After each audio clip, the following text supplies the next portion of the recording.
you already know, I'm a tarot reader and fashion industry survivor. I began learning tarot when I was still in elementary school, and since then I've turned that hobby into a full-time tarot practice and the creation of my own deck, Badass Bitches Tarot by Cardsy B, as well as various tarot products and events. So we're officially in Scorpio season. I know that it began October 23rd. So the way that I work with my podcast, my YouTube, is that I do the card for the entire month. So the card that's ruled by that astrological, the majority of that astrological season. So we had the majority of Libra takes place in October. So we worked with the Order of the Golden Dawn's Libra ruled card of Justice, and then the card that I pull for October in January. So even though we've been in Scorpio for a little bit now, we're really celebrating Scorpio season with this episode, as it is our November monthly overview. So before I get into the death card, the cards of the month and the week, I just wanted to say thank you so much. I've received a lot of really beautiful feedback in the past week, specifically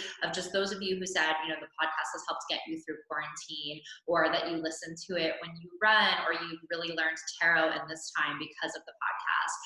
And those of you who now have given me awesome feedback that you're really grateful that I have YouTube because you prefer to watch it when you're, you know, sitting at home on your smart TV, or you prefer to watch it on an iPad or an iPhone. So thank you, because that really keeps me going. There are times when I'm really like, oh, I'm juggling a million readings and a couple creative projects. Like I said, I'm really excited that I'm going to be launching in 2021. And I feel like overwhelmed and, oh my gosh, how am I going to do this? And now that I'm doing YouTube, I'm editing this myself, and I have to look pseudo cute and have like all of my props laid out and ready.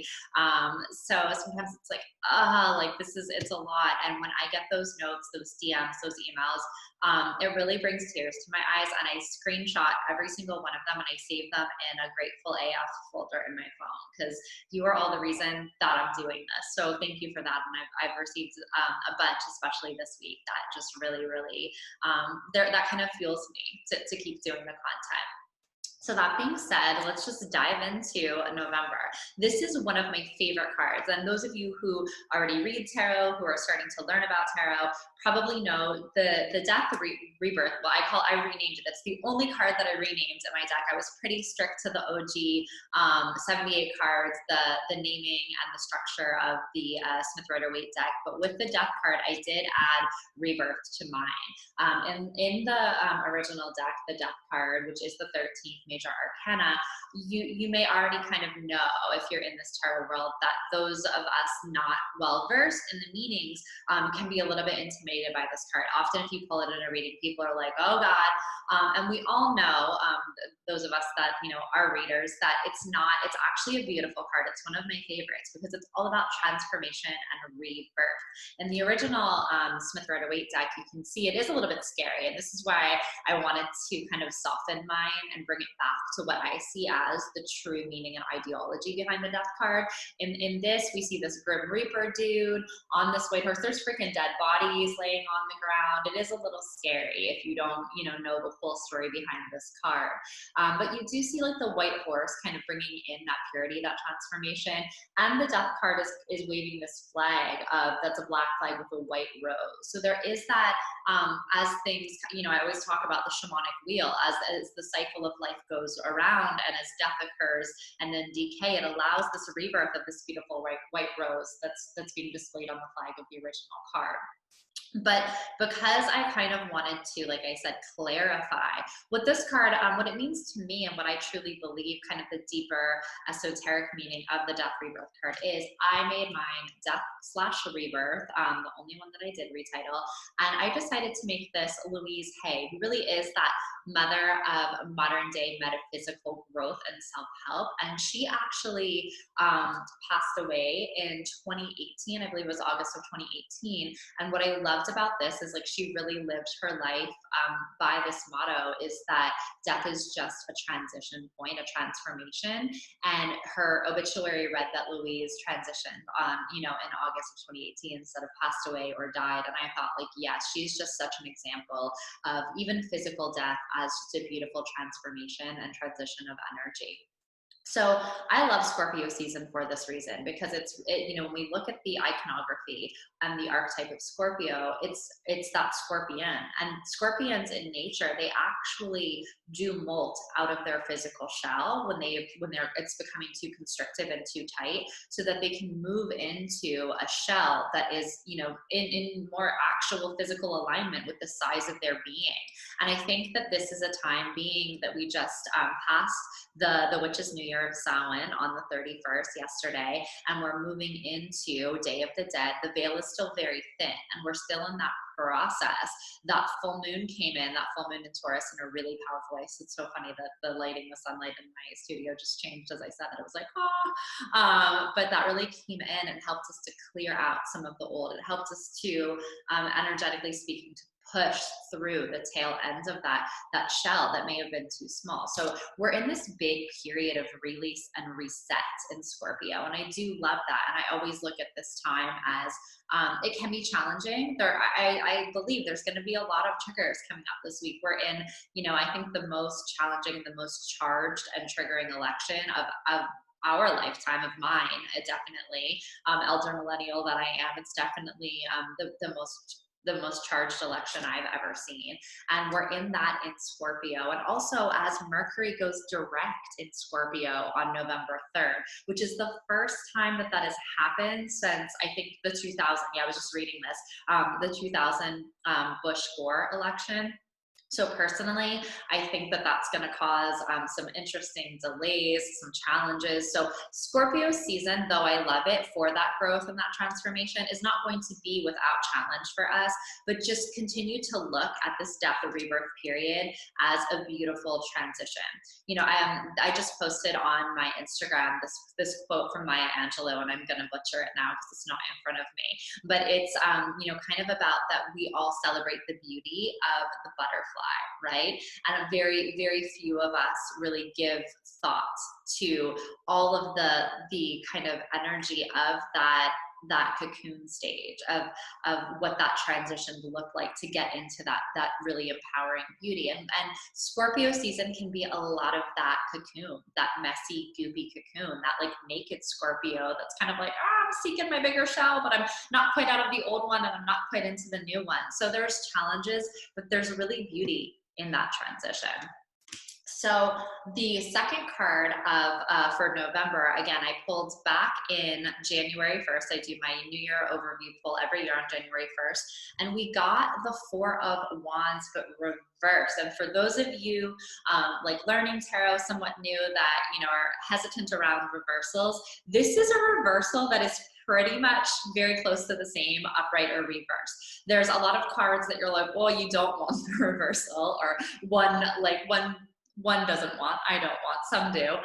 And there are other cards that for me personally, I'm like, yes, I love the fives reverse. The fives are a lot more freeing and less constrictive, less contrasting reverse than they are upright. But the Four of Wands is an interesting card, because when we look at the OG and the upright, it's this couple in the Smith Rider-Waite version under these four wands creating almost like a chuppah for a wedding, for a celebration. And we see two people coming together.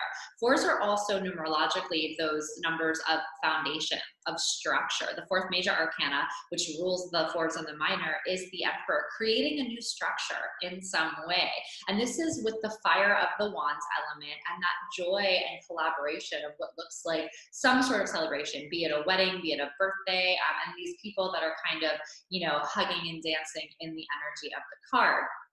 For that reason, I created this as Carrie Bradshaw and the Four of Wands and the Badass Bitches Tarot, because I really always, especially like I was in high school when that show came out, and that was the life I wanted. And that was very much, it helped me to manifest what a lot of my life became in Manhattan the 15 years that I was there. I feel like I had a very joyous, beautiful Carrie Bradshaw existence that, to me, I know some people look down on that.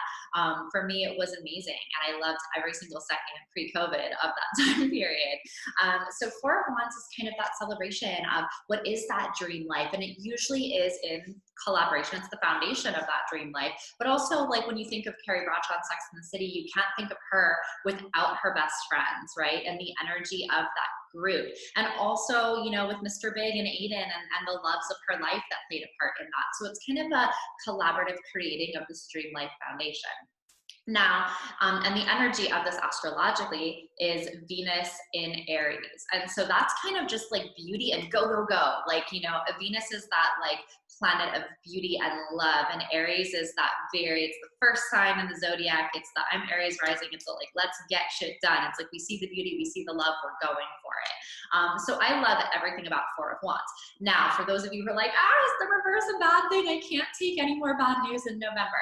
Not at all. And even Arthur Waite, the creator of Smith Rider Waite, you know, Pamela Coleman Smith was the illustrator. Arthur Waite was the kind of esoteric occultist practitioner who wrote all of the meanings. He was the one who was kind of creating the guidebook, the breakout of the meanings, and Pamela was creating the visuals, the archetypes. So they were partners in this. And he tends to be, okay, so I'm a big tarot nerd, so I've studied everything, you know, from his original guidebooks to Tarot of the Bohemians, which is one of the famous from the, I think the 1890s that came out, or early 1900s. But anyway, it's one of the, you know, like tarot Bibles of the olden times. And even his theology in Tarot of the Bohemians and his original guidebook around the Smith Rider Waite deck, he says, like, basically the upright and the reverse of Four of Wands are pretty close to the same. The upright is celebration, prosperity, and the reversal, in his own words, are prosperity, increase, and felicity. And I had to look this one up. I didn't know what felicity meant other than that show from like the 90s when I was in junior high. And Felicity Huffman, who's like going to jail for, you know, cheating and getting her kids into college, or she's not the one going to jail, Lori Loughlin is. It's neither here nor there, but beautiful name, but I didn't know what it meant. And it means intense happiness. So cool. If your name is Felicity, love that. Maybe my future wife is Felicity because that's a beautiful name, intense happiness. So either way, the reversal of Four of Wands, upright, prosperity, celebration coming together, reverse, prosperity, increase, felicity, intense happiness. So some readers, myself included, do see a minor nuance in the upright versus reversal. And the way that I read this, and I've heard that others do as well, is that good, like aces either way, but the upright can be celebration with others, right? Like that can be a wedding, that can be having a baby, the family is all involved in that.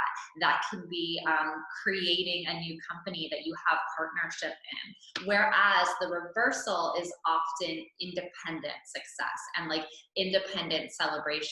And that can be that you just created a project, you released an album, you wrote a book, you signed a deal. And it's not to say that others won't be celebrating and happy for you. It's just that like this is your success. And it's funny in things like that because that can be so powerful. I've had many of these moments, but it can also be like not to express lack of gratitude for those moments. Thank you, universe. But it can be a little bit lonely because you're like, like I don't want to brag about it. I also don't want to celebrate myself too much when others are struggling, especially in the world in 2020. But so what I feel about November for many of us is we're going to have individualized wins that we have to find ways to really healthily celebrate ourselves and not to downplay, not to dismiss because of the chaos of the world, to be like, you know what, I'm really proud of me for that. I'm really proud that I nailed that project, that I scored that client. I successfully, you know, whatever it is in your realm, this is coming through in a big way in Scorpio. I actually saw this in Scorpio in October in a couple ways for me. Some new collaborations that came through in that Two of Cups energy of last month. And I did have that moment of like, I was so happy and I was like, I'm so happy about this news. I'm so excited. But I also, it was just my news. And part of me wanted to, it's my news, protect it in Four of Wands reverse, and also kind of downplay it to people that may not be in their own celebration in this point in time. So as good news, basically this is a good card to have, Four of Wands reverse. It's learning how to work with those individual victories and that individual intense happiness, felicity, and still enjoy it, still express gratitude in a way that feels good in this time. All right. So before we pull our, I was gonna get to the card of the week. Before we pull our card of the week, I did want to go through, since we're in the monthly overview, the astrological energy. I already mentioned we're coming up Day of the Dead. The veil is still very thin. This is a great time to work with ancestors. If you do have loved ones on the other side, I have some big conversations with one of my besties, Jason Phillips, who passed away. Always big shout outs to my uncle David and my grandparents around this time, because if you have questions for them, if you have that you want to connect in dream work, it's a great time to put that intention out before you go to bed. It's a good time to, if you have an altar, light candles for them. November 1st through the 3rd, there's still this window of really connecting with those on the other side. Then we have on November 3rd, yes, election day in the United States, very charged, very heated. And we have, that is the day that Mercury, which went retrograde on October 14th, going direct, like I said, for the first time in 20 years. So I think this is going to be, we know it's going to be a crazy election regardless, but I think there's going to be some hiccups. I think there's going to be some communication challenges, just as there were in the 2000 election. Could be in different ways, but I'm seeing delays. I'm seeing definitely unexpected twists and turns as a result of that Mercury direct movement happening on November 3rd. We then have the 1111 portal, which we always have those portals when there is the double digit on a month and a date. So that does occur once a month. You know, we had 1010, which many people were meditating on for change in the Wheel of Fortune energy of the 10 completion in October, 1111. So this is a combination on that Wednesday, November 11th. There are meditation groups already forming. If you want to work with the energy of the 1111 portal, this is, I really like to work with the Justice card and the Magician, because it's the repeating ones, Magician, new energy, change, charging forward. Also Justice in the 11s of where are those boundaries that need to be put in place so that we can move forward with that Mercury charged energy of the Magician. Then, and we'll get more into these in detail in each episode that's closer to the date, but just to kind of give you the calendar for November, I like to lay that out so we know what we're working towards and what we're working with. After the 1111 portal on Sunday, November 15th, you can actually do your ritual work on Saturday. I think I'm going to be in Eastern time because it occurs at 12:07 Eastern time on Sunday, November 15th, this super new moon in Scorpio. And a super moon just means that it's very, very close to Earth, but it also means it's more intense than usual. So even though we will have been in Scorpio season for several weeks at this point on Sunday, November 15th, it's going to be like the height of Scorpio vibes. So anything you're wanting to call in regarding death, rebirth, change and transformation, I would really encourage ritual work, meditation, energy work on this time period. Like I said, depending on your where you are in the world, because it's 12:07 a.m. Sunday morning, I'm probably going to be doing ritual work Saturday night around this new moon in Scorpio. And then ending the month off on Monday, November 30th at 4:30 Eastern, we have the full moon in Gemini.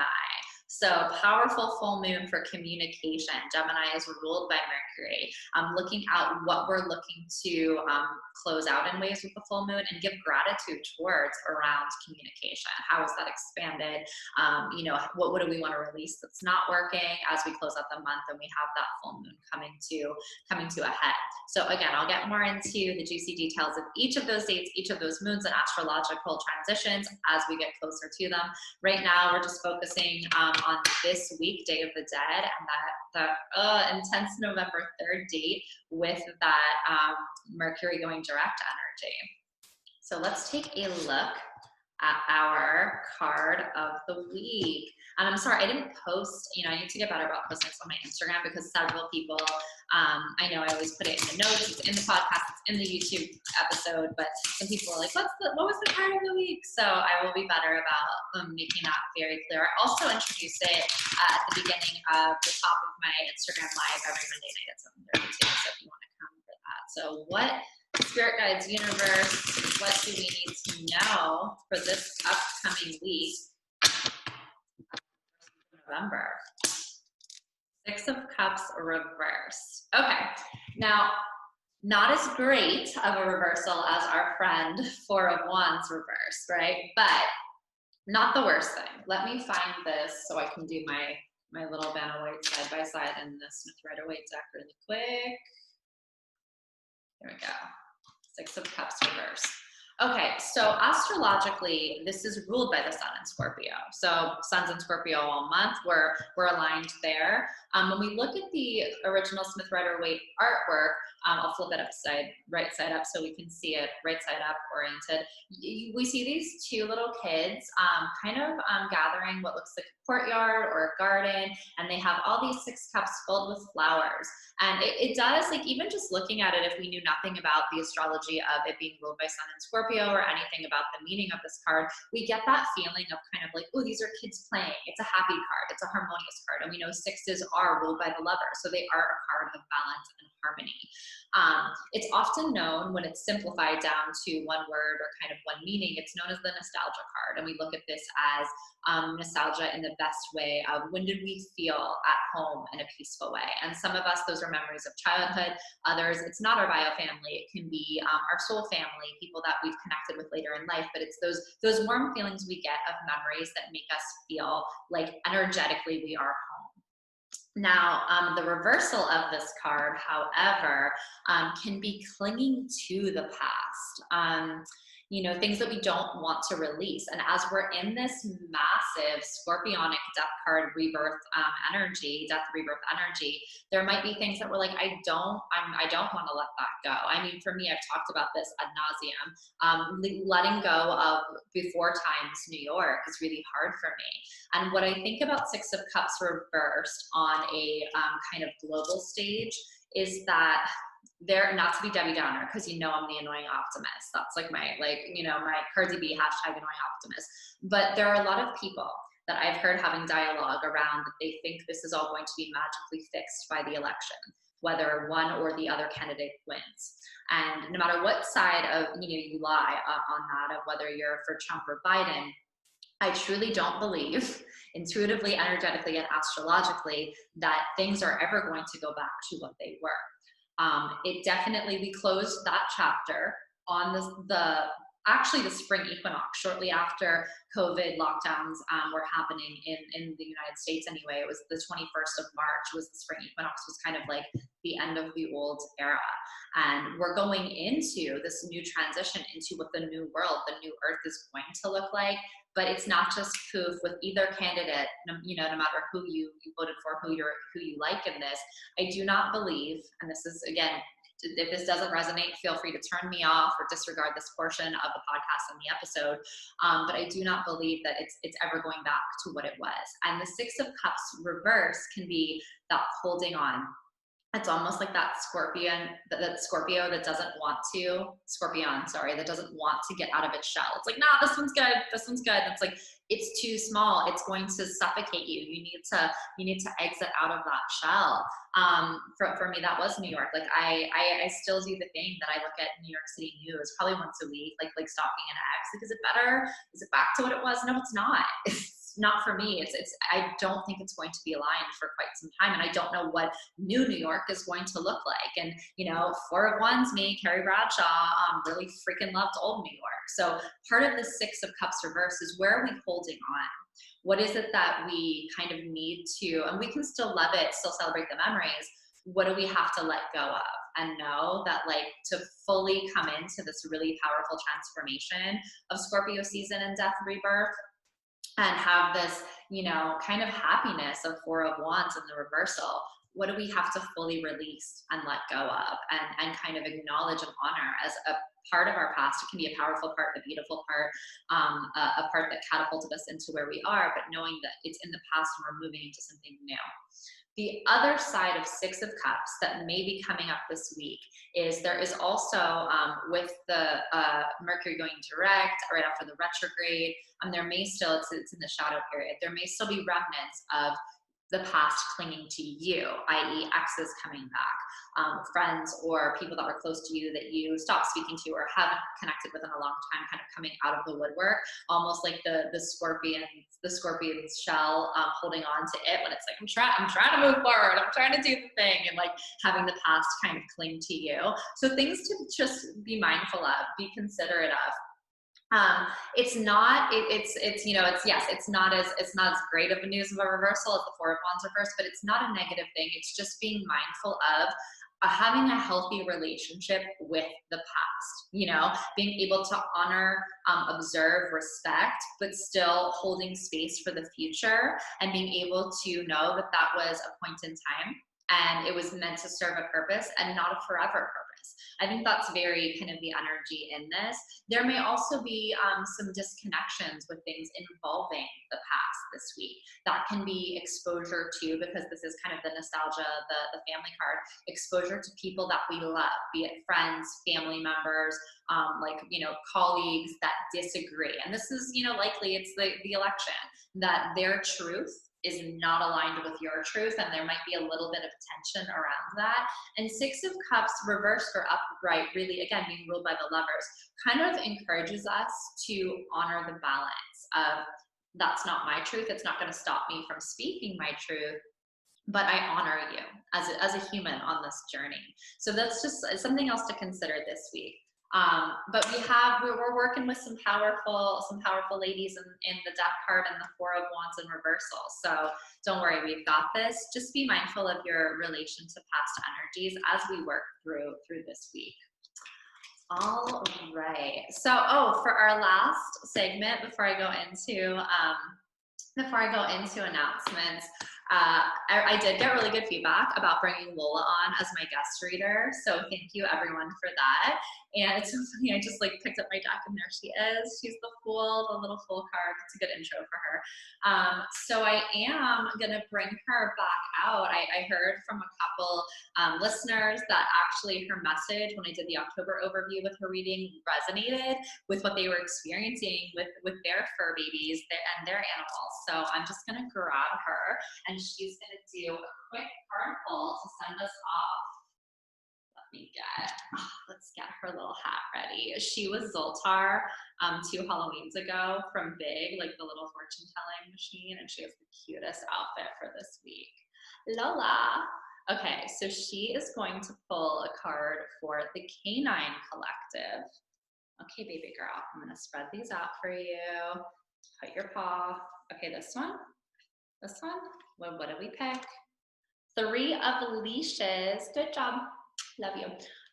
3 of Leashes. So 3 of Leashes is aligned with 3 of Wands, I believe, in the regular Human People Tarot. So this card is all about journeying, and it's kind of like, it's also if you're looking at a yes or no answer around a pet, it's definitely a yes. It's about your ship about to literally come in. Also, I feel like it's about, because it is a card of journeying, forward motion, this maybe if you're able to take your pet with you somewhere, if you're going on a little weekend getaway, if you're going to visit friends or family, get your pet out of the house, especially dogs, they love that social element, and bring them with you. And again, if it's a yes, no answer, if you've had health concerns and you're like, I have a vet appointment, I'm a little bit worried, or I'm a little bit worried about this going on emotionally, energetically, or physically with my animal, 3 of Wands is yes, your ship is about to come in, good news is about to be granted to you. So I love this. And this with the 4 of Wands reversed for the month, I feel like good pet vibes all around. Excellent pull, Lola. We're very happy with this. So I will, thank you. I'll let her go back to resting. That was a lot. She probably needs it. She rests a lot. So before I head out, just wanted to quickly go through announcements. I will be doing my Instagram lives. I do them every Monday, 7:30 Eastern. It's a great chance to get a live mini reading with me if for whatever reason you're not able to book, or you just want a quick reading. It's every Monday at 7:30. I did miss last Monday, so I post when I will be doing it. I'll post a countdown 24 hours before, so you can add it to your Instagram calendar and know when I'm going to be live. If you have any questions, it's a great chance to get individual readings. That being said, I'm also taking questions, not so much for the individual, these are more collective readings. So around any tarot reading questions you have, any astrological, like spell work around, you know, tarot embodiment or astrological periods in November, because I'm going to be doing November's Ask Cardsy B episode, and I love as many amazing questions from the viewers and from the listeners as I can get, so please send those through. I'm also going to be doing a charity collab, another live reading event with Happy House and Mason 10 in New York. So super excited about that. I will keep you posted with the times and obviously send out some more information the closer that we get. So thank you so much. As always, I'm really excited for the death, rebirth energy, and the Four of Wands reverse for this month. A lot of happiness, a lot of change, but a lot of releasing the old and being able to celebrate our individual happiness in Four of Wands reverse. And just be mindful of that Six of Cups reverse this week. You know, where are we holding on? Where are we kind of afraid to let go? And where are we maybe in contrast with others that we love? Where can we be kind in the harmony of the sixes to their truth? And it doesn't have to mean that it's disregarding ours. We can still hold our truth and stand on our sovereignty and love those that their truth is not ours. So just some thoughts for the upcoming week, Six of Cups reverse. Love you all. And as always, stay magical AF.